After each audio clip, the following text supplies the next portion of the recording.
I've learned to be proud of myself, even for the little things, because we'll take the little wins. And I've learned that, who am I? Oh gosh, I'm still figuring it out. Heidi, I'm so happy you're here. I am so happy to be here. I have so many questions, and I feel like it's been so cool to see you and your family go through this really fast transition from living in Connecticut. You know, you were a stay-at-home mom, Yes, right? yes. And moving, it's kind of like some Cinderella story. And then now you're like in LA, everywhere. You guys have a show. It's a lot. Okay, so yes, but we did live like right outside of New York City. Mark always had a showroom in the city. He's in the clothing business. He still is. He still has the same job. I love that. He just has like 4 or 5 other jobs on top of it now. But, so the girls grew up like going into the city. And, at 13, Charlie was taking the train into the city and going to take dance classes. And Dixie was always in and out going to concerts with her friends. So they knew city life and just the nature of Mark's job. He has a sales agency, and he reps clothing brands, and one of them was Mitchell & Ness. So we were always at all the games, all the events, so the girls kind of grew up doing a little bit of that on a different level, obviously, but they've seen, they've met famous people, and so they have kind of been around that. And so I think for that reason, it wasn't like so different. Like they had sort of seen that a little bit before. So it wasn't like the story of like just in a small town girl going to the big city. Right. Yeah, it was You a were little more different. familiar In fact, with- we were in LA for NBA All-Star. It was in LA. Mark came for work. His Mitchell & Ness had like sponsored whatever part of it, I don't even know. And the girls were off of school. He was like, "Why don't you guys come?" So he was here. They were still in school, and then we went and met him. Like we got tickets that morning and came that night. And so we were just tooling around LA, but we got to go to some of the Mitchell & Ness events, and so they did see that. And then fast forward like a couple years later, we're in LA in a whole different way. Yeah. But yeah, I mean, it wasn't super, super shocking. I mean, I guess the amount of eyes and the speed in which they had eyes put on them, that was the shocking part. Right. It's a lot to put yourself out there. I mean, I can only imagine. I do it to a certain capacity, but to experience that for you as a mother, but also for them as like young, still growing, still forming their identities, girls, like that's so much. So, I mean, your daughters are some of the biggest names in social media, but I love seing you building your own little thing. Thank you. Thanks for noticing. I feel like, is this happening? I'm trying to like break out on my own and do my own thing, but I love that. I think there's definitely a room for you to come, with your knowledge, with your experience, and share it with the world. I mean, there's so many of young girls out there that share life advice, but a lot of them haven't lived enough yet, you know? Yeah. And here we are. We have like women that actually been through something. So I'm always like, yes, please, more wisdom. I do feel like, I don't know, I'm still trying to find my place in all of this as a mom, but I do feel like I have an interesting perspective because I do have life experience. I'm 52. I've been married for almost 24 years. Like, I've obviously been a mom. And so I do have that, but I also am in this world, this very, very young world with kids that are in it that still feel coming to Mark and I is the first place they go when they're not sure. And we have great people around us. It took time to build that, but we're very fortunate. We have great people that know what they're doing around us. And so even with that, they come to mom and dad first, like, well, what do you guys think? And we always encourage them they come and we're like, all right, well, let's talk through it. Like, what are you feeling?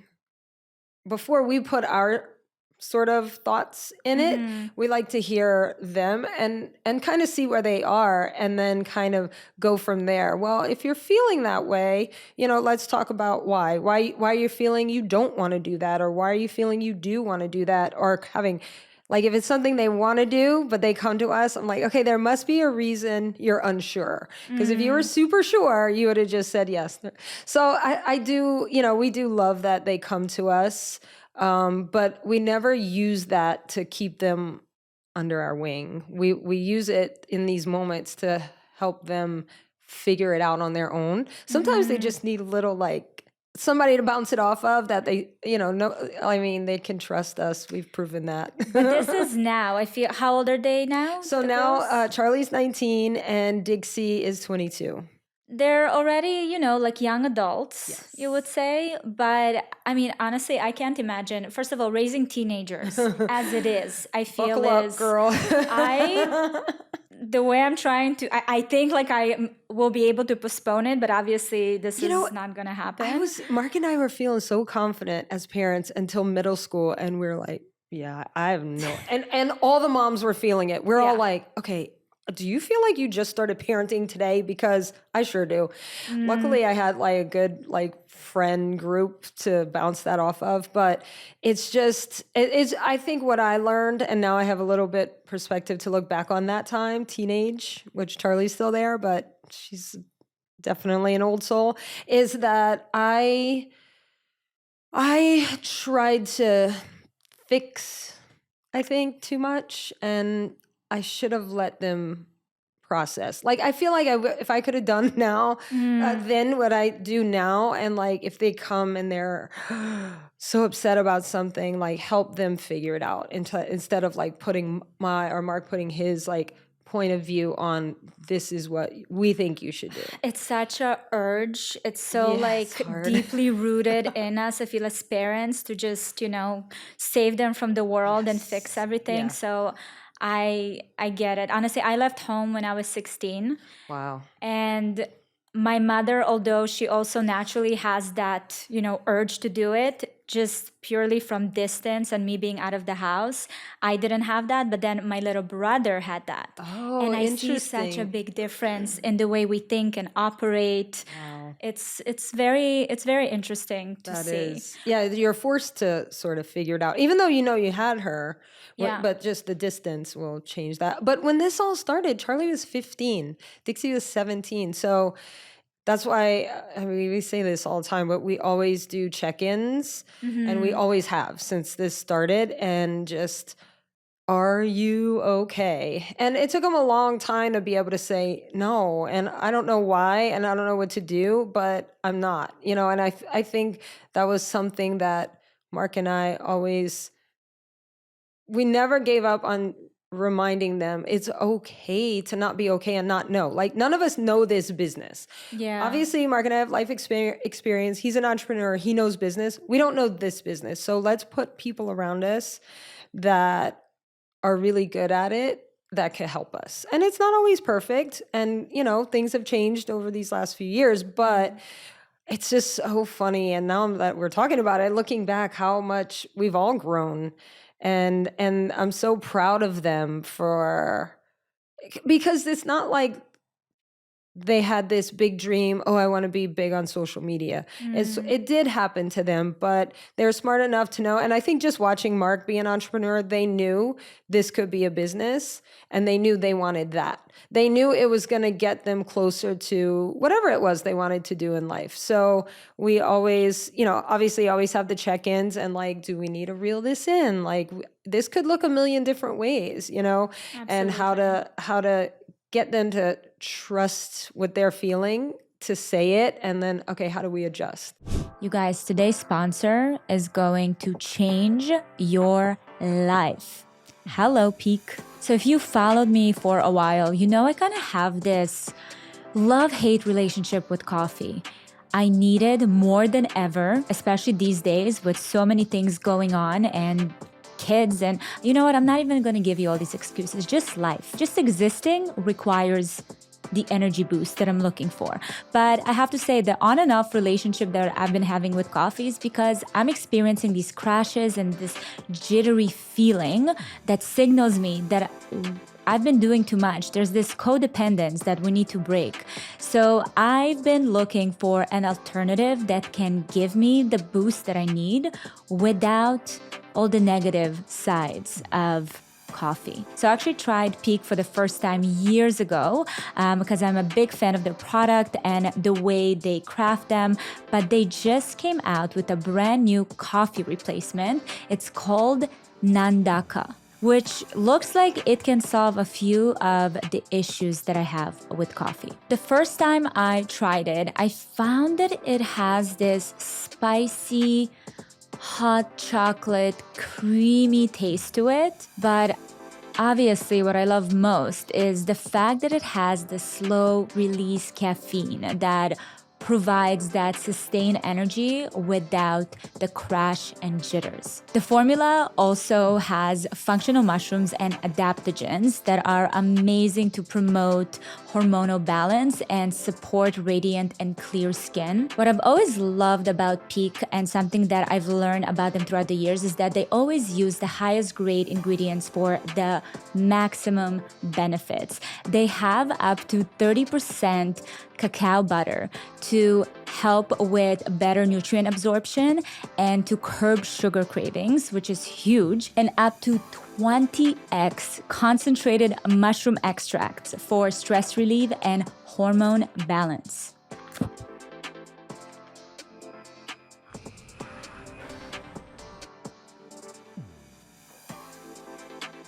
Perfection. So if you want to give Peak a try for a limited time only, you can get 15% off your order, a free starter kit, and a propolis throat spray when you shop my link peaklife.com/Valeria. That's PIQUELIFE.com/Valeria for 15% off, a free starter kit, and propolis throat spray. Cheers! But I want to take it back to the whole parenting because, like I mentioned, parenting teenagers, you know better than me, is hard. But then bring in teenagers that are famous, that are, having these opportunities presented to them kind of on a silver platter, have the financially independent. Yeah. How do you even go about that? Just being like, girls, no. Well, they have really good gut instincts naturally. I mean, it's not always perfect, but when something doesn't feel right, especially Charlie, she's like, puts the brakes on. She was like, wait. I don't know. Like sometimes she'll just say no and she doesn't know why. Mm-hmm. And I'm like, all right, what are you feeling? Like, what is this? And now she can hear it and be more open to it.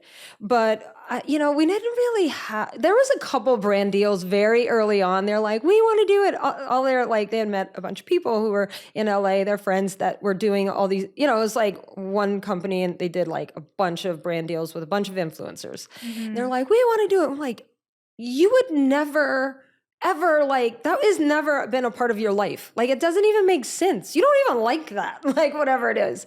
And so, but they, they're being young teens. They're like, yeah, but all my friends are doing it. It's like good money. We should do it. And, again, Mark was providing for the family. Like we weren't dependent on that. Which is a huge thing as well. And we understand, like, not everybody has that situation. So we're like, because of that, let's just understand that what you do today could affect things down the road and you don't know what's to come. It's all happening so fast. So we said no to a lot of things early on and got them to understand why. I mean, they weren't always happy about it, but now they're like, oh, I can't even believe I wanted to do that. That's so not me. And obviously they understand authenticity and all of that a lot more now. But so that part of it was not terrible. And then, they're sisters. So they kind of check each other if one gets a little like high and mighty and the other was like, ew, what are you doing? That's not okay. They're like, oh yeah, I got a little ahead of myself. So they kind of like regulate each other.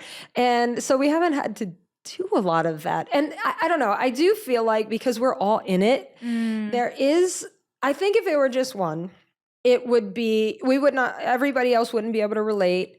That person would probably feel even more like separate. And I think because we're all in it, we've all been in all the, do we curse here? Yeah. Shitty situations when it comes to social media.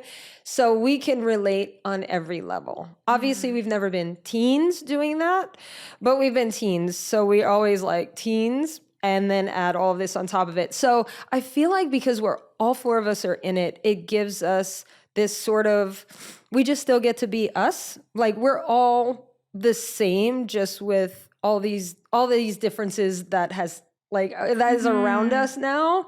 And so I think that's like the best part of this. And you know, I'm trying to do my own thing. I'm trying to grow an audience that's, you know, a lot of my audience are my kids' audience. And so I love that and I appreciate that. And I've met a lot of these young kids and they're like, you know, my mom's situation isn't great. And I always look at you, you know, as my mom, you know. So I'm so like lucky to get that. But I also want to also have this sort of community of other women that are, you know, I'm still trying to I'm 52. I'm still trying to figure out life. I love that. But I love that. And that's what I think, to me, that's what drew me to you. Because as I mentioned, I love seeing women that's been around, you know, done their thing, learned their lessons, but are still on this like self-discovery journey, because it never ends. You're forever on it. And you are 52. You look amazing. And it's just so cool to see you still kind of going through the process. You guys, I'm so excited to talk about today's sponsor, Element. They've been on my dream list for a very long time. Contrary to popular belief, believe it or not, healthy hydration is not just about water. It's about water and electrolytes. And it totally makes sense because we lose both water and sodium when we sweat. So we want to replace both because we don't want those muscle cramps.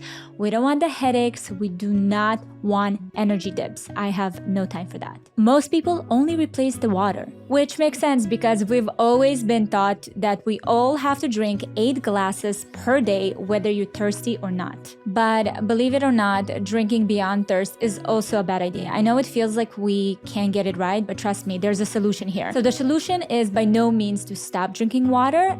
It's to drink water with electrolytes. This is where Element comes in. The product was created by a former research biochemist, Rob Wolf, and Ketogains founder Louis Villaseñor. Element has enough sodium, potassium, and magnesium to make sure that you feel and perform at your best. Also, which is very important, it has 0 sugar, no artificial colors, and any other ingredients that you can't pronounce and completely are not necessary.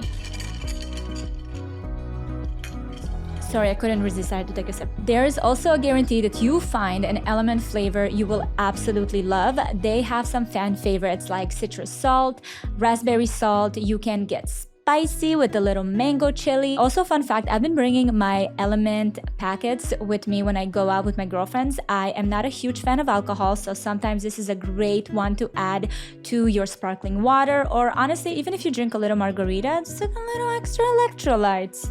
I feel like I cracked the code. So if you want to give Element a try, they came up with a fantastic offer just for us. All you need to do is go to drinkelement.com/notalone to get a free sample pack with any purchase. So you'll get to try all the best flavors. That's drinkelement.com/notalone to get a free sample pack. Stay hydrated, my friends. What has been some like surprising lessons you've learned about yourself? Well, I think a big chunk in all of this, as you said before, the girls are independent financially, all this. So when Mark and I became empty nesters, it was like on a whole nother level, because it wasn't like they were in college and still like, yeah, can you put like $50 in my account? Like it was done. Like they were out. And like paying their own bills and doing their own thing. Now they still, like, Charlie will still call us. I saw this watch I like. Is this kind of expensive? Do you think I could buy it? Like, you don't have to ask us. No, but what do you think? I was like, I love that though. you that know, she still checks in she's with you still guys. very young, and they don't spend so extravagantly. So that part we don't worry about it. But there is that, they were physically out of the house, financially, and Mark had a hard time with that. Like, that was his job, like to provide for everybody. And so he was kind of going through his own thing. And I felt like I was excited for them to get, especially Charlie, to get out of the house, because I feel like that's when you grow and you're like, you learn so much about yourself and wait, this is my own space. I can do whatever I want. Like, what do I want to do? And so I was happy for her with that. And it didn't take her long to realize how much she loved that. But it took me a long time to realize, like, that, who am I? What am I about? I've been momming all these years. And obviously, like, Mark and I always prioritized our relationship. And so I'm very thankful that we did that, because we always anticipated that day when you're empty nesters. I don't want to look at you like, oh, who are you? Oh like, my God. That's scary. we always and he always like worked from home mostly. And so we were always like physically together a lot and all of that. So luckily we had that, because even that got tested. We're all like, we're in our 50s, we're changing. I have no idea what is my role, like, and what do I want to do? I don't even know what I want to do, but I know that, well, before I even met Mark, I was modeling, and I wanted to be a stay-at-home mom. I always wanted to do that. My mom was that. I had that. And so I knew, I was like, when the kids leave the house, I'd love to get back into modeling or something like that. I mean, I was never like big time. That was not me, but I did it. And it was like enough that I just enjoyed it. And so I always kind of knew after the girls were out of the house, I wanted to get back to work, and I didn't know what that looked like. And then all this happens, and I'm like, I do have all these opportunities, but it doesn't necessarily make it easy for me to understand, like, what actually do I want to do? What makes me happy? I know I have drive. I know I'm going to outwork everybody else in the room.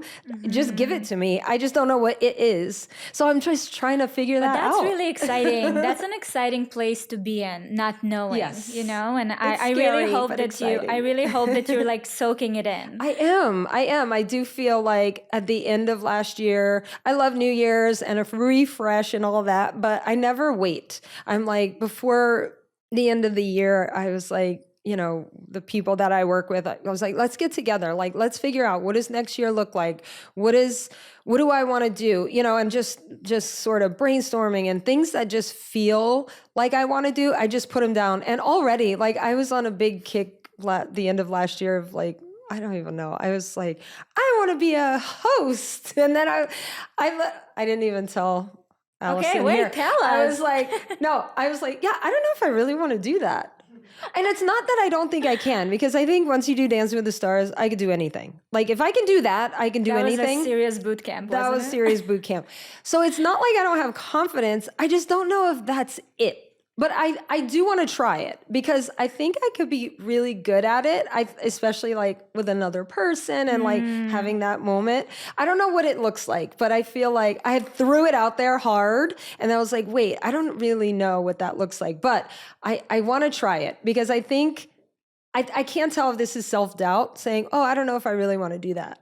You know what I mean? With that self-doubt, and like, can you do that? I think you just don't know how it looks like exactly. Yeah. And I think maybe that's where that self-doubt is coming in. But you don't need to know. If you know too much, it's also not good. Because I think like things will gonna start coming to you, and you're gonna try and play around, and it's going to mold into exactly what it needs to be. You're right. So I can't wait to see what it is. I know. Me too. That's gonna be really cool. But your energy, you're so playful, you're so open, and I think that's something so charming about like getting older, where you shed this like expectations so good. and all the things. Like, talk to me about that. When did you feel like you really came into your own? So when I feel like when I was starting to like, I'm at a point in my life, like I don't care about the things that used to like get me worked up or get me anxious.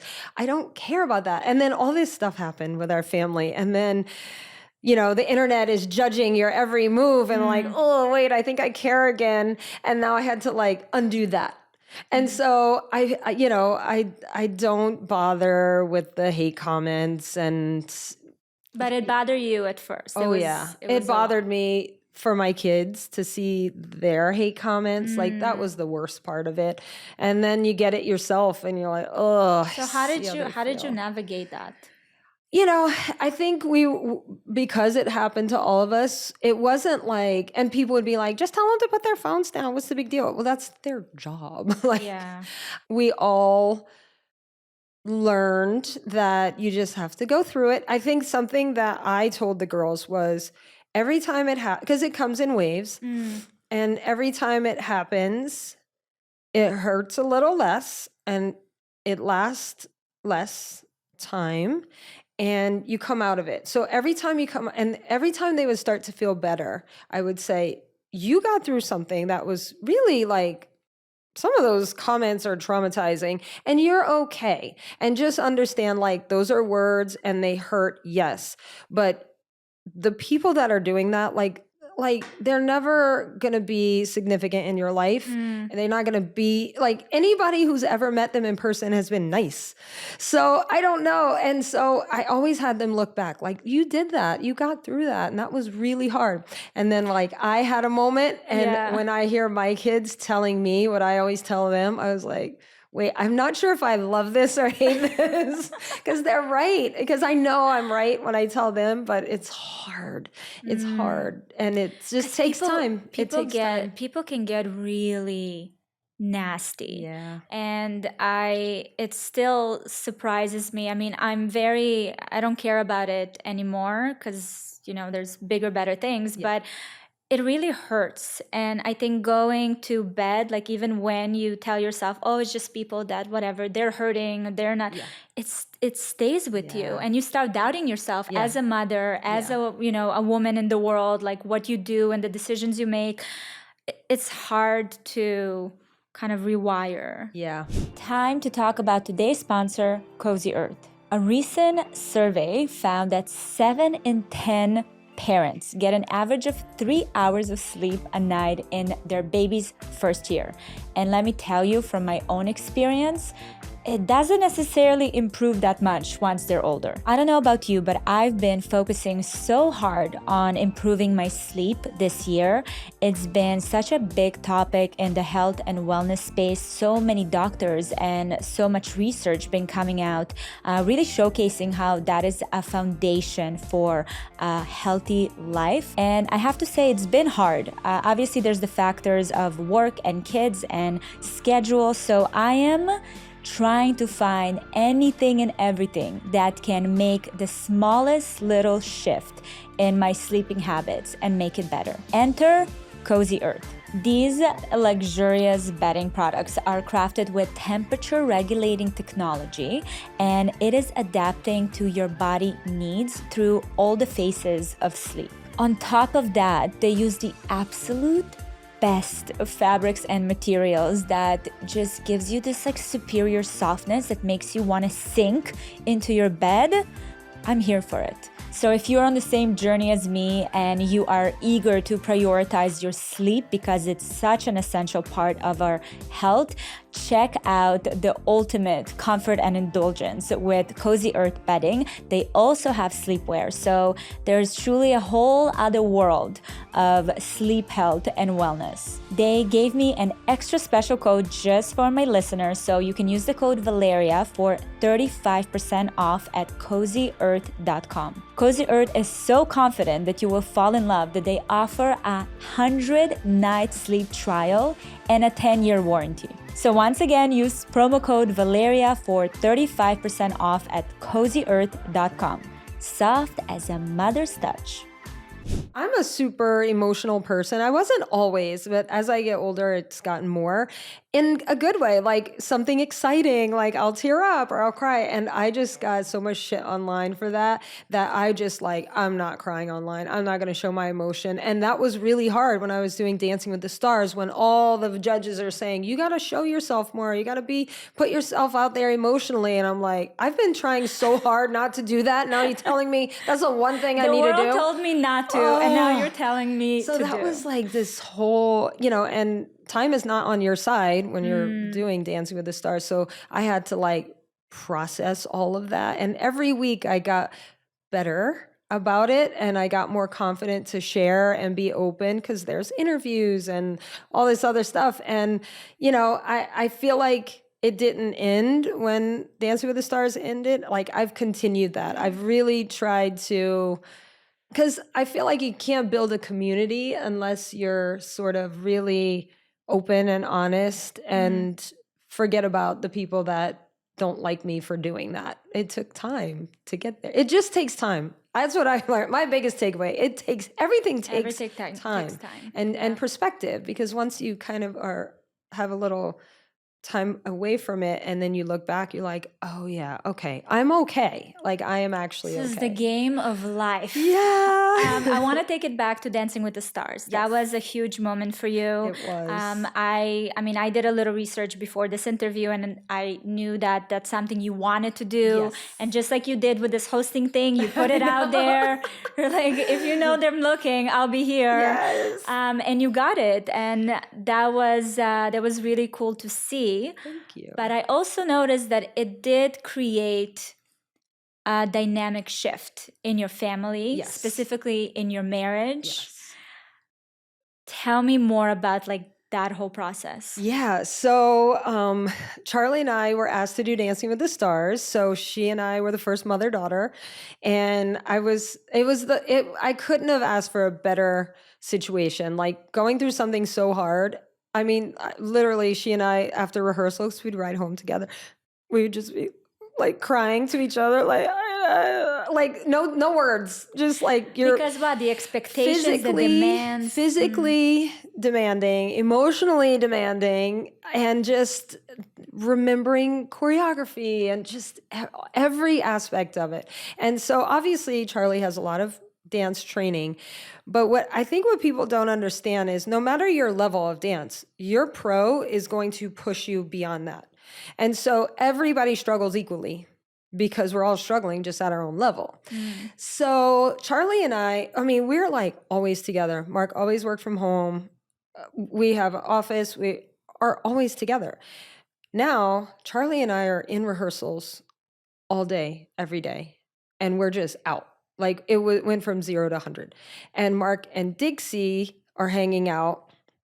And he never really settled into LA on his own person. Like he didn't have his own friends. He wasn't doing his own thing. And not that I was so much, but I did have a couple of girlfriends that I made that I had that. Like he didn't have his spots he would go to. Like it wasn't like that. And so he went through a time where he just felt like just lost. Like he's in this city, he's missing his family, his friends, his family, like his mom and sister, who he's super tight with, and missing his family, like his wife and his daughter are checked out. It was something we had never been through before because I was always there. And so I'm very good at compartmentalizing, thank God, because I was able to go to rehearsal and give 100% and do that. And when I left, I knew I was going home and we were going to be hashing shit out for hours. And we just really, he didn't know how we could come back from it. He thought that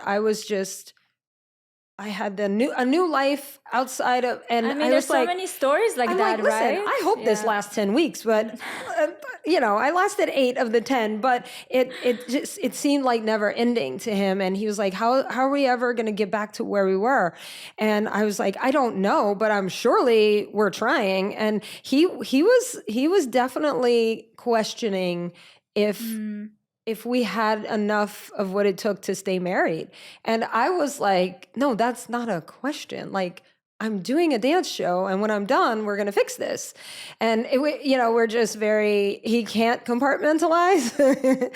And so it's all there right now. We got to talk about it. We got to figure it out. So we started doing therapy like many times a week. And the therapist was like, I've seen a lot of couples. You guys are fine. You're just in a little bit of a shitstorm right now, and you're going to get through it. And he just kept saying that, like, you guys are actually good. I've seen couples that there's no coming back.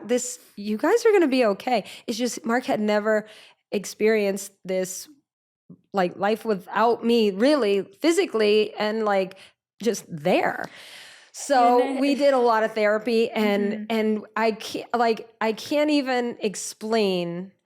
Obviously, we'd never want to go through that, but the place we got to after going through that, I'd say parallels when, like, the bliss when we first met. Like, it's been so exciting. We've grown so much. He's had so much growth on his own. He's found his spots. He's made this home, and he's like happy here. And it started with him. He had to do his own work while I was doing mine, and then come together, and it's not perfect. It's still, then you add in, the business and life and parenting and all of that. So it's like any marriage, like there's challenges, but we kind of look at each other and like a little like fist bump, like we did that. It reminded me when I saw that you kind of had that shift. Yes, Dancing with the Stars was the catalyst, but I find that it happens very often in marriages. And I actually had a conversation with a friend of mine who both of us are married over a decade. And she was telling me about this concept that she does with her husband, which I shared before, this whole renegotiation of the contract, that renegotiation of the partnership, because how everything was set up when you first been together, if it's, I don't know, the first 5 years, 10 years, 12 years, worked for the person you were then, the person that he was then.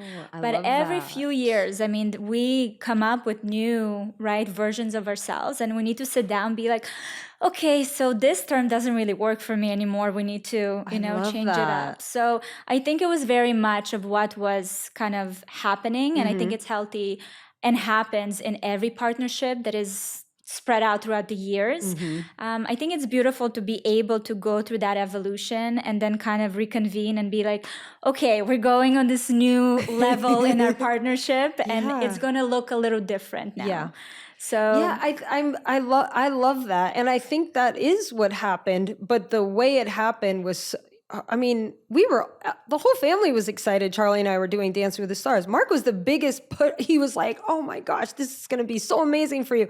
It's just, we didn't anticipate what that, like, physical separation, because I was at rehearsal and he's at home, what that would do. And so it was forced. We were forced to get to that place to be able to work on our contract of like our negotiating a new contract of who we are now.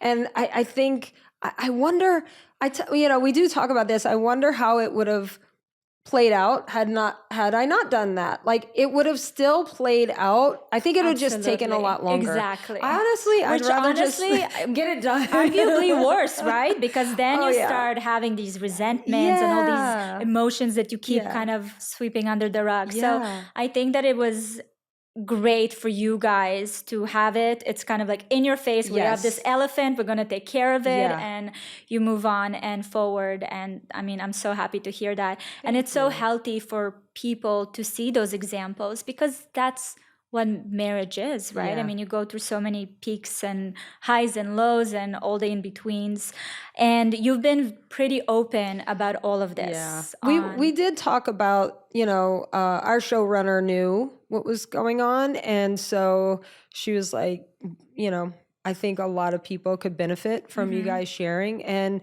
I think it was both of our story, but Mark had parts of his story that he wasn't proud of, that he wanted to share. And I thought he did a great job of sharing that. And he felt like he had learned so much so fast in that time. And he was like, I want other men to hear me, like hear that, because I feel like maybe, and we talked about this, that there's sometimes, especially in the dynamic we had, right? He was working, I was home, and he took care of a lot of things that he took care of, and I took care of the things I took care of, and they were very separate. And so we never really crossed that too much. And so what he learned was for me to really understand like your frustrations, like I gotta be in that a lot more. And I agreed and with the same. And so since then, like with our business, we have our own brands now, and I'm so much more in it because I want him to feel supported. And it's been so great. I mean, not everybody can work with their spouse. And I think that we're at a place where, he's super empathetic to, when I'm doing mom things that sometimes the girls just come to me for, like, well, how can I support that? Like, I know I can't be in that and they're coming to you, and I just want to support you in that. And I do the same with him on the business side. Like, I don't know business like he does. And so I don't know the answers to those things that you're dealing with, but I'm here to support you, and I can help wherever I can help you. And we just need to communicate that. Communication key, obviously. But so even on the work and parenting side, it's been really a big learning lesson in a short period of time. And I told him recently, I was like, I just want to thank you. Like, we have the kindest relationship. Like, it's very, very kind. There's not a It's lot a true of partnership. yeah, It's so it's special. support and concern and thoughtfulness that I feel like we were always like, we didn't have like a crazy volatile situation, but sometimes like one's annoyed with the other one, you're like, oh my God, or the tone is everything. So I feel like it's just so kind now, and like kinder than it's ever been, I should say. So that's been, so I just wanted to acknowledge that to him. And he was like, thank you. I do love that about us. Like, the tone is just so kind, and that's super important. That's really special. One of the things that I hope you know at this point is that I'm very passionate about women's health. So let's chat about one of today's sponsors, Bird and Bee. Listen, time has changed, and I feel like today it's no secret that fertility struggles are everywhere, and it's not as easy to get pregnant as people make it seem. Having insights about your own reproductive health can really help and empower you with the decision making that you'll need to make on your way to conceive. That's why Bird and Bee creates at-home tests to support your fertility journey. They just launched their ovarian reserve screening test, which gives you insights about your egg quantity. It's really easy to use. All you have to do is pee in a cup and then dip the strip, and in 10 minutes, it will show you if your FSH is elevated. For those of you who don't know what FSH is, it stands for follicle stimulating hormone, and it's a marker of ovarian reserve, aka your egg quantity. This is a really easy test that is accessible and a great first step for anyone who is curious if they have low ovarian reserve, or if you're struggling to conceive, or even if you're not trying, you might think about having children someday. This is a great place to start. The great thing is that it's over 99% accurate compared to FSH blood test, and you don't need to do any lab visits. If your results are elevated or high, it's a flag to get in and talk to your doctor for further diagnostic testing earlier in your journey so you can make a plan that's best for your family. When it comes to fertility, taking action sooner can have such a huge impact on your outcome. And at only $40, this is a no-brainer to empower yourself with more information. So if you want to try Bird and Bee, they gave me a special code just for Not Alone listeners. All you need to do is go to birdandbee.com and use code NOTALONE15 to get 15% off your first purchase. That's birdandbe.com with code NOTALONE15 for 15% off your first purchase. And you were sharing how you decided, both of you, to go to therapy individually and as a couple, Yes. which I'm sure also changed the dynamic of the household because you learn to communicate better, but you've also done it in a public forum. Yeah. And you mentioned that you had a conversation before you decided to kind of open it up to the public, but I wonder how the girls reacted to it, because it's one thing to, see the shifts in the house, but then you're able to shield them from that. But this is on like national TV. Well, outside of being in the public eye with it, when we were going through it, and we learned this over time, and I wish we would have caught on to that sooner, was that Mark and I were healing, but the girls weren't in that. And we probably should have done therapy altogether because it was a lot. It was a lot on our family. Everybody was feeling their own way. And Mark and I put the work in to heal ourselves separately and together, but we didn't really do that with the girls or share with them, hey, we're learning to communicate better. We're putting a lot of work in. And like, we just didn't have those conversations. So for the girls' perspective, it went from like, wait, what? Now they're like gazing into each other's eyes, like it's annoying. What are they doing? I thought there was like things weren't good. Now they are, but like, where do we fit in that?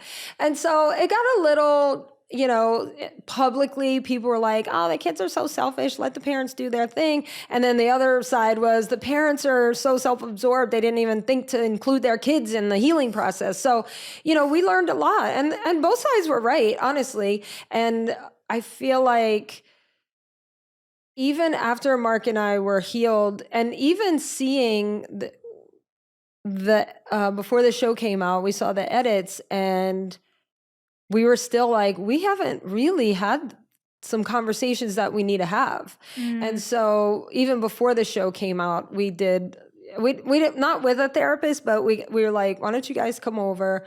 Like, I feel like we're not in a good place. Like, it's not bad.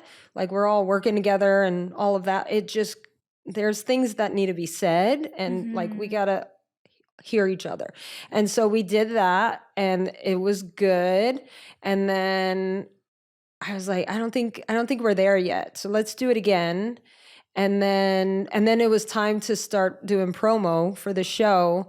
And I was like, because the junket, you're doing like 25 interviews in a row. I was like, I feel like we need to just get together one more time. And Mark's like, again? Like, I feel like we're all good. And I was like, everybody had something to say that felt so good to hear by the other people. And so it just, like, even with the girls, I think we learned, we try to shield them, but we learned we need to share with them so they know where we're coming from, because sometimes they're in the dark, like, wait, what's happening? Yeah, I feel like you can get easily sidetracked all of a sudden, right? Because it's so public, and you're like, what happened in my own family? How am I not aware? Yes, and everything's so busy, and we're not always together all the time, and so everybody's going in different directions, and a month goes by, and like, wait, we need to have some conversations here. So we've all done a lot better with hey, if anybody has anything they want to share, like, it's safe, like, no judgment, like, just say whatever you're feeling so that we can be there to support. And so we've gotten a lot better with that as a family. And it's still a roller coaster. You still have kids, but of course. Yeah, we have the tools, and we're learning to use them more and more often. I think it's such a trip to like see the process you going through as a family, because this world, the Hollywood, or the entertainment industry, really throws so many challenges at you and really test, first of all, your own identity, who you are, your family dynamic. Like, it's this constant test that I'm sure you guys are feeling. So keeping this connection, keeping that communication can get pretty tricky, I feel. I've heard the girls say this in interviews. They've said it to us in one way or another, but when they're in interviews, they're like, the foundation is so so strong that it allows them to sort of like venture out and like, I don't know, what do I want to do? And then, just always have this, like, I just feel like if we didn't have that, it would unravel really fast. Like, I feel like the girls would get a little lost. And, so as I was saying, like, I'm trying to do my own thing. Dixie's doing her own thing. Dixie's not Charlie. And she doesn't want to be. And Charlie's not Dixie, and she doesn't want to be. And people look at it as a negative, like, oh, look, they're falling apart. It's like, we're venturing out, but like we're all get to come to the same place to like support and be there for each other as we try these new things. And we're, every day, we have our family group chat, and every day, like, we're all giving our little positive affirmations to each other. And just, we're all doing our own thing, but still staying so connected, and because the support is there. And they're so cute. They're like, Mom, you're doing it. Just don't stop. Like, I don't know what it is you're doing, but just keep doing it. Like, don't stop doing it.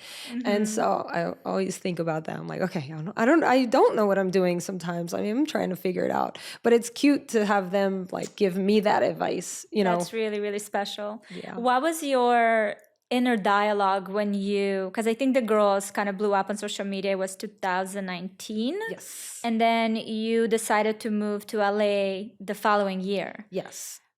Did you have like all this doubts and fears of, what is that going to bring on? I feel like that had already happened. That happened when early on, and they were obviously everywhere. And then it became the family. We're like, do we want to put our whole lives out there? Like, it's obviously you can see the the negative parts of that. Like, do we want that in our life? Do we really want to put ourselves out there? Because there was a point where we could like backtrack and like wrap it up. And it really quickly came to people just decided who we were, and it wasn't right. And then we were getting offers for reality or docuseries, and the girls were like, let us tell our own story. Like, people are telling a story that's not true. And so if we can do that ourselves, and that was do we really want to put ourselves out there? Like, this is, it's a big question. Hardcore. Yeah. And so we talked about it, but again, time wasn't on our side. People were like, everybody wanted to meet and they wanted to know, do you want to? And so we sat with it it seemed like long at the time, but it really wasn't. And do we want to do this? So those were the questioning, the whole thing, and self-doubt. Once we all four decided we're either in it or we're not. And we all decided we were gonna do it. That the doubt and questioning really wasn't there. And then we were back and forth to LA all the time. And So then the it just made pandemic. sense. Yeah. We were not just back and forth to LA, we were all over the world. It was wild. We were everywhere.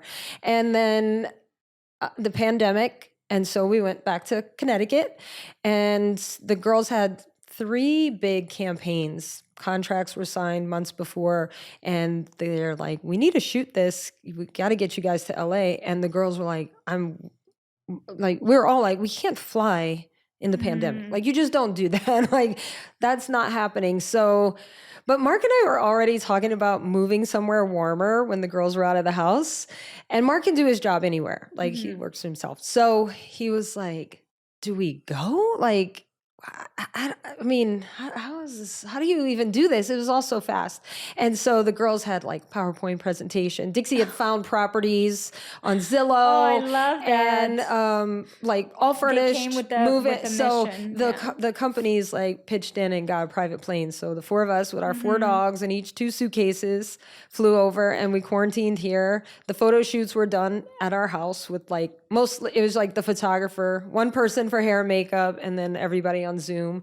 And so it was all like compliant with at the time. But so the move was exciting. I love how you're like, it was all compliant.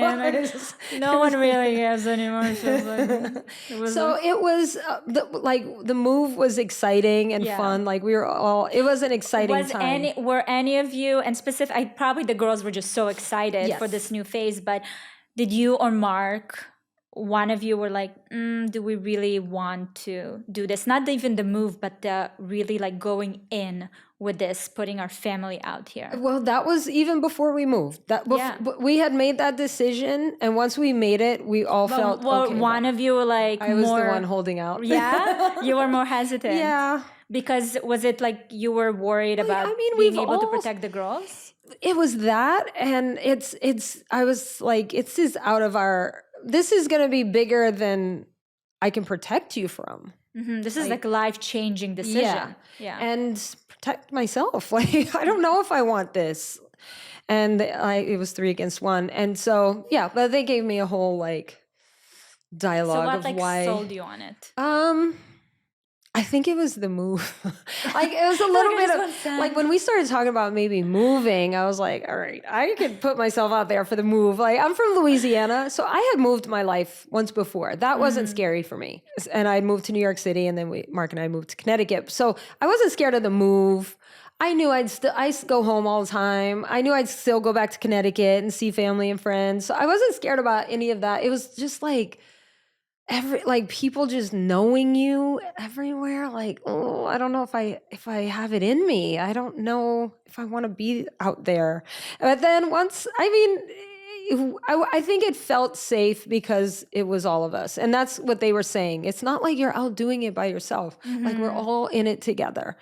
And so, they sold me hard. I was like, okay, if we're all in it together, I could do it. I just need you guys to really help me. Were there any, looking back now on the process and how you kind of set everything up, is there anything you would do differently? No, because I don't think we'd be here where we are if we did it differently. I think you got to go through the crappy parts. I would have loved to have seen the girls have to be less upset about the hate and all that. I would never want them to ever live through that. But because they did, I feel like they're so much stronger now. And even they say that, Absolutely. Anything you go through that's hard, you come out of it, you're like, wait, I could do hard things. It sucked, but I'm good now because of that. So. Did you had to deal with cancel culture? Did the family have to deal with it? Yeah, we did. We have a D'Amelio family channel, and we were going to start this new series called Dinner with the D'Amelios. Yeah, it was not good. What happened? So we every week. This was week 1, so that's as far as it got. Oh my god! We're thinking, should we maybe reboot it? But so we had. We were going to have a secret guest, and it was James Charles. So he comes, we're all sitting down. Now, he's like quick wit. All the kids are funny, quick wit, and they just bust each other's balls. And so we are friends with Chef Aaron May. And the guy that ran our YouTube and the chef were really good friends. And so they thought they were going to be funny and put snails in whatever it was we were eating. Dixie's gag reflex is awful. It's always been her entire life. You have a little sister, she was 2, and she, babies. Yeah, of course. And Dixie would throw up. I'm like, oh my God. So it's been a part of her life. So they thought it'd be funny to put snails in her food. So she took a bite and then she threw up. And then there was another part of the dinner where Charlie said, wouldn't it be cool if I hit 100 million followers a year after hitting 1 million? Something like that.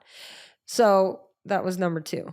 And then number 3 was that we were ungrateful to the chef, who was part of the joke. He was in on the joke. The whole thing was to get Dixie. Right. And so it was the 3 things. Dixie is horrible for throwing up and being immature. She was 18. And disrespectful to the chef. And that Charlie hated her fans because she just wants more for numbers. Oh, and because she said she liked dino nuggets. It was a whole thing.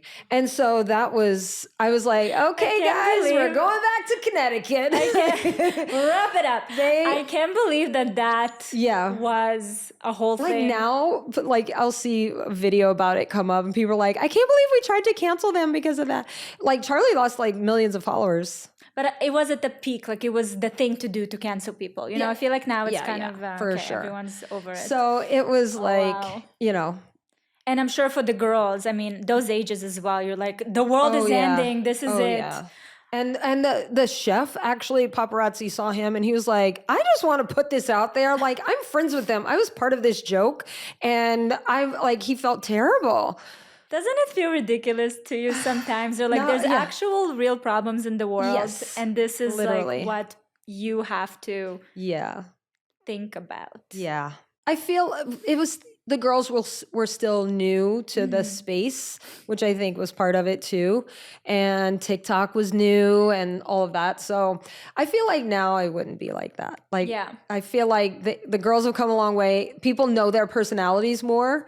And so the kind of banter back and forth is like, that's how they girls do. Yeah. Like, it all, there's more context to it because between our show and people getting to know them and them just being out there more and time, like everything was time. Okay, so it's time to bring dinners with the D'Amelios back. I think we should do that. Oh, PTSD. It's good we work through the trauma. Work through it. Yeah, that's right. Go at it head on. Oh my God, that's something. Have you ever thought about like the longevity of it all? Because, you know, there are families that are out there that also done this kind of journey. And listen, it's not easy to stay relevant.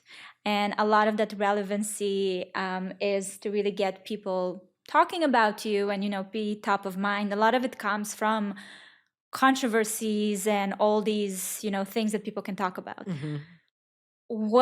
How do you see your kind of longevity in this space?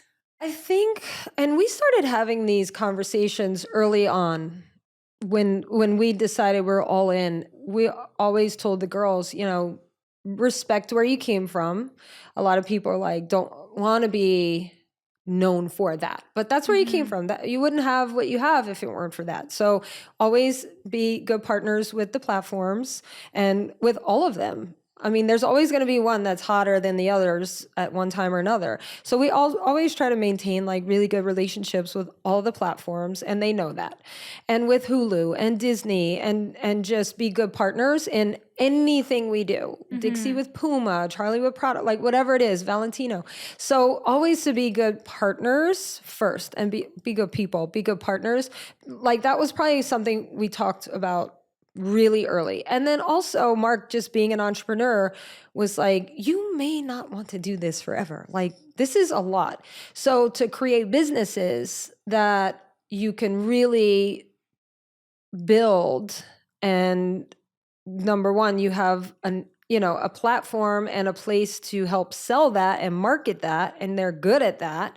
So let's utilize that in a way where you build businesses and you own it. Like the brand deals are amazing, and that's been, and we always want to keep doing that. We always want to partner with companies that make sense for us, but to build something that you own a majority of is going to give you the freedom to do a lot more of what you want to do. And they both love the business side. They love that part. They love being in those meetings with, whether it's, we partnered with Walmart when we launched our popcorn line, you know, they're right there with the CEO, and it's really cool to see them in those situations, and their ideas are like nonstop. It's so cool to watch the creativity. That's really cool. So I think that was like part one, was like being like a good partner to all the platforms, and number two was just creating something on our own that they could own and, you know, be CEOs of themselves one day, or start their own. But even I'm talking specifically about audience facing. So the girls would rather be non-existent than be in controversy. It's their worst thing ever. They hate it. So it's still not a thing where you ride on it, like, oh, this is no, they'd rather an opportunity. They'd rather not have any of that. So when people are like, oh, they're just drawing up that for drama, it could not be further from the truth because they hate the drama. It makes them so anxious, and they're just like, no, like, so, but they've learned to just not touch it, and it'll. Honestly, I feel like you don't even need to create anything. Like there's enough people out there that are finding, little opportunities. Yeah. So I feel like, they do things that creates them being on top of mind without I think people think it's strategic. Like Charlie got tattoos on the bottom of her feet. One's an L and one's an R, but they're on the wrong feet on purpose. Like that's the stuff she does. No, but she did it on purpose. She did it on purpose. But it causes but it wasn't like, I'm going to do this so that I get people talking about me. It's just her being funny. Like all of her tattoos are really funny. And I'm like, what are you doing? But also, that's so funny. And so they do things that are like, Dixie wanted to buzz her hair for years. That got a lot of people talking, and she was like everywhere about it because of it. But she didn't do it like, ooh, this is going to get me a lot of viewers. Like she had wanted to do that. She did it partially when she was younger, like middle school, but she wanted to do the whole thing. So I think they just do things that they want to do, that it happens to I feel like these are the years, right? When you're like in a teenager, your early 20s, this is where you kind of try on different things and, try on different personalities and identities. I can imagine how scary it can be when you're doing it in front of so many people. Yeah. So, but it's beautiful to hear that you guys have such a close relationship where you still, confide in each other, and to your point, that foundation where the girls can always feel like they can go back to that foundation no matter what happens around.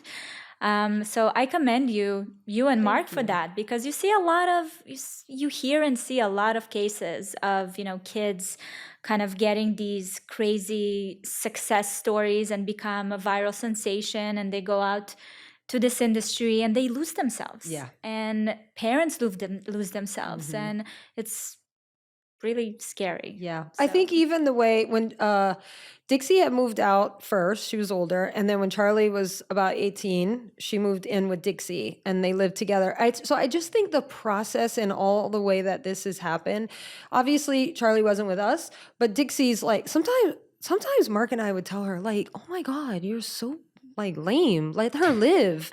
Like Dixie's on her early on. She was like, you guys need to parent. I'm like, she's not doing anything. Let her breathe. Jeez. And so, Dixie, so you can always count on Dixie to keep Charlie's like, everyone in check. It's easier living at your house. But Dixie's like, Charlie's proven that she can take care of it. She also cooks for Dixie now. So Dixie's like, all right, I'll give you some breathing room. Mutually beneficial relationship. So it's been time. It's taken some time. And I'm glad they lived together. And I don't know how long that will be for, but they've been able to kind of be in their own space, but still have that it's not like a roommate, it's your family. So they'll, prop you up and bring you right back down. And so it keeps them pretty level-headed and very humbling. Because of that, it's been a slower process. They're not out there, And, I mean, my kids are younger. They're 10, 9, and 5. So I'm still in the kids, small kids phase. But I can already see with social media, just they are so much more aware. All the kids in their classes have accounts, and I've put my kids online before. I pulled back from it because I kind of wanted to give them the space to grow without a camera in their face. Speaking of actually the camera in your face, you guys have the show. You put a lot of yourselves out there. Do you have your own kind of how do you keep some sacred moments for yourself, even as an individual and as a family? So 2 things. One, on Sunday, the girls, Dixie texts me, hey, are you home? And I'm like, yeah, Dad and I are here. She's like, can we come over? I'm like, so I don't know what that means because they don't normally just pop over. So we're looking at each other. We're literally sitting on the edge of the couch. We're like, oh my God, are they okay? What do you think? I was like, I bet she has to pee. I was like, are you okay? She was like, yeah, I just need to pee. I'm like, okay, good. So they came, and like those moments, I'm not with the camera in the face. Like, they're funny. So I always want to record it for myself, but they know now, like, just because I'm recording doesn't mean I'm going to post it. And whenever I do, I'll always ask them. Like, I just don't want it to always be like that, but they are like super funny. So I love catching those moments because I think they're going to look back at that. And then the other part was our show. It is very scheduled. They're not running 24/7. And it's like, we know when they're there, and, they're going to be here from 10 to 2, and then in that time, like, we have a meeting, we have, Charlie and I or Dixie and I are going to a facial, so it's very much like, they look at our calendar and see what we're doing, and then they're like, okay, we'd like to capture this and that. So it's because it is more, there's more a structure to it. docu-series, like they'd want to document what we're doing. I mean, obviously it's reality and all that, but so that it's not like you wake up and there's cameras there. It's not like that at all. Okay, so we have a lot of time to just be. Very important. So with the kids, social media is a huge thing. I feel like every kid that you ask today wants to be a YouTuber or a TikToker or anything like that. And it's a scary world to navigate. I know that when the girls started, they were 14, 15. Dixie was a little bit older, but were you aware of the platforms, like how it works? Yeah, so my whole family lives in Louisiana, so I always was on social media just so I could share and show, so they could see my kids grow up, because they wouldn't see them every day. Although we go there like 4 times a year, the everyday little things. So I would always share so they could see that, my mom and dad could see it, and their cousins and my sisters and stuff. So I always did that, and I don't think I overshared. But also, they'll never be on. They're like not big Facebookers, so I was just on that. And so we understood it. And then Mark would use it for business, and the girls they're oversharers, by the way. I'm like, oh, babe, you don't have to tell me everything. I don't need to know that. But so they would tell us, oh, look, there's this. I remember there was Kick for a while, and I was like, whoa, what in the hell is this? We got to talk through that. Oh, and this girl did this. Like, Dixie would share. And so they were always filling us in. And so we were all, and Mark he loves like all of that and technology and all that. So he always like educates himself. And then or things that I gravitate, like I was on Pinterest since 2011 or whatever. Like, so I understood it. I got it. We had seen Vine come and go, and some of their favorite people they followed. And because Charlie was in the dance world, like I follow a lot of dancers, and I would see how they would use social media, like, it's work, and Charlie being a dancer, we always had those conversations on like when it's appropriate to like post dance videos or whatever. So they weren't like super into it. And so, but it was there, and we knew it, and we got it. But like TikTok was new to everybody. So that was like a whole other ball game to navigate. Yeah. I think early on the language threw us, because it was so harsh and in your face, these audios. I was like, and then they would lip sync to them, because that's what it was. I'm telling you, Mark and I balance each other out so well. So he would be like, what's the difference if she gets a role in a movie and she has to say those lines? What's the difference? This isn't who she is. And so I was like, yes, it's the same as that. Okay. It took me a while to come around. Then you get numb to it. But I do think of that exact thing. Like, these kids are numb to it. Like, do they even understand, like, what they're lip syncing to and all that? So I'm lucky they were young, but they were older. Then there's young kids on it. What do you feel? I mean, because I'm sure that there's so many mothers out there in the situation where they have teenage kids on social media. A lot of my friends don't know how to navigate it for their kids. Like, from your experience, how would you advise parents to like go about social media? I mean, I always obviously do whatever feels right for you and your family. I don't know if there's a right or wrong. I think there's people out there that will tell you there's a right or wrong, and you have to do what's right. I mean, it's hard for us to tell our kids, like, again, they were a little bit older, but teens, like, you can't be on social media when Mark is using it for business. And he was like, this is going to be the currency of the future. If you have a following, colleges are going to look at that. It's going to be helpful. Like, you can't look at it always as it's a bad thing. So it is a part of our life and a part of our world. So how are we going to get them to understand that and not do stupid things? And so it goes back really far to, he would always tell the girls, because he's in the clothing business and he builds brands. And so he related it to that. So you are a brand. And so what does your brand represent? Like, are you going to put things out there that aren't your brand? Like, would Nike put something out there that was like, that didn't make sense? No, they protect their brand, protect your integrity, protect who you are. And and we always told them, whatever you put out there is out there forever. And we would show them those stories when they were coming out of college kids, and then lose their scholarships, get kicked out, whatever. And we would always show them, they were young. They were like elementary school. And we're like, see? Put stupid things. First of all, don't do stupid things. Yeah. But you're young and you are going to. Don't put them online. Learn your lessons.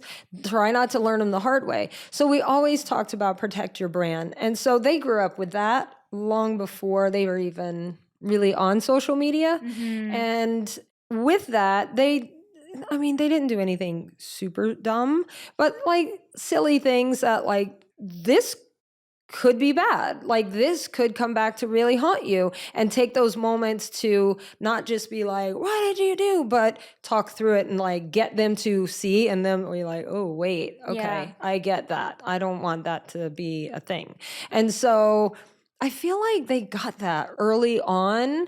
And then when it became like really this whole thing, they didn't feel like they had too many skeletons in the closet that were going to come out. They're like, they were savvy. I think young kids are savvy, but for moms, I just feel like have the conversations and educate yourself. I know back when probably Dixie was in middle school, a lot of the moms were like, I don't know what all that is. I don't even want to know. Me? I want to know. Yeah. I want to know what they're doing. Like, you want to know whose house they're going to. You want to know who's going to be there at the event, who's chaperoning. Why wouldn't you want to know what that world is? Like, for me, it wasn't to be up their ass about it. It was to educate myself. It brought conversations. Like, isn't that what we want? We want our kids to share with us and talk about what they're feeling. I don't want them to be scared to come to me and be like, I might have posted something that I shouldn't have, and I don't know what to do. And because I know this app, okay, well, let's see how we can get through this. You know, it reminded me of a friend that has a teenage daughter, and she told me she has, and a lot of kids do it actually now, they have separate accounts, one for their parents that they follow and one for them and their friends, and the parents don't know about it. And I think that a lot of the times it's because of that, you know, the parents go about it in like a preachy, you know, this is bad kind of way, rather than... So of course they're going to hide it from you. Exactly. Rather than kind of going to the source, to your point, to get them to understand the thought process of why we don't want to do that. Yeah. Not because I don't want you to do it because I said so. Right. But more of like, how does your future going to be impacted by this? Yeah. What my kids started, they have a Finsta, back when I was like, okay, tell me more. And they were like, well, because sometimes you want to see people's stories, but you don't want them to know you saw their stories. I'm like, okay, is there any other reason? So I knew about both of them. And they say, even now, they're like, you guys were so easy to talk to that we didn't hide things. It was always an open floor. And so we're like, Charlie will say, like, I never got to be bad because like you guys were like, would always just listen and be like, okay, well, if you're feeling that way, like, let's figure out how you can feel, like, go through that. You see, she might need therapy because you guys were too good. Oh, no, she still needs therapy. You know what? It's so funny. I always tell people, like, whenever I have any of my audience is like, oh, I'm having my first baby, or, you know, how do you navigate? I was like, listen, you're gonna mess them up either way. Yeah. Oh, yeah. Even if you're the best parent, if you're like, that's just, everyone has their own journey. You know, have a therapy fund. You're going to need it either way. 100%. And that's really the secret to it all. Yeah.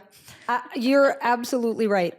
You're going to mess them up. And so I think that it's kind of like, you know, put your own oxygen mask on first, like work on yourself. And the better you are, the better the whole family unit will be, or what, Absolutely. even just any relationship. Like the more I learn about myself and grow, like I feel like my relationships are better, my friendships, my family relationships, like everything. So yeah, do the work.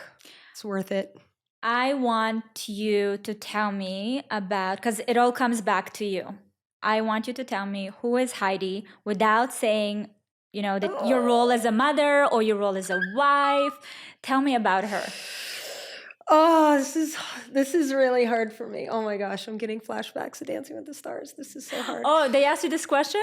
Well, like it made me feel like this. Right. Like it's hard to talk about myself. Because you don't have those shields, right? I'm a mother. I'm a this. Like it's more exposed. Ugh. I am a person that loves a routine. I feel confident when I push myself to do something really hard. And it might not seem hard from the outside, but we all have our own internal challenges. And when I get through it and I look back at it, and I feel more confident. And I've learned to be proud of myself, even for the little things, because we'll take the little wins. And I've learned that who am I? Oh gosh. I'm still figuring it out. I'm happy I don't know 100% because I feel like there's a lot more to me that I haven't tapped into. So when I find out more, I'll let you know. We'll reconvene. Yes. I'm so proud of you. I really, you. really am. And I know that you're proud of yourself, but I don't think people realize like the seasons that, a woman goes through when you have families and relationship and all the things, and you reach this point in your life where it's now you're the center of it. And I really hope you're gonna like stay there and stay strong and learn all the things that I know there's just so much more to learn. So yes, thank you. I appreciate that. Thank you so much. Thank you so much for being open and being here. I love this conversation. This was great, and it did feel a little like therapy, so I appreciate that because I didn't have to pay for it. I love it. Thank you so much for watching this episode. I hope you enjoyed it. Don't miss my newest episode right here. And if you're listening to the podcast on Apple or Spotify, please go and leave a review with your biggest takeaway. I love reading your thoughts. And if you have any suggestions for guests or topics, you can leave them in the comment section. And always remember, you are not alone.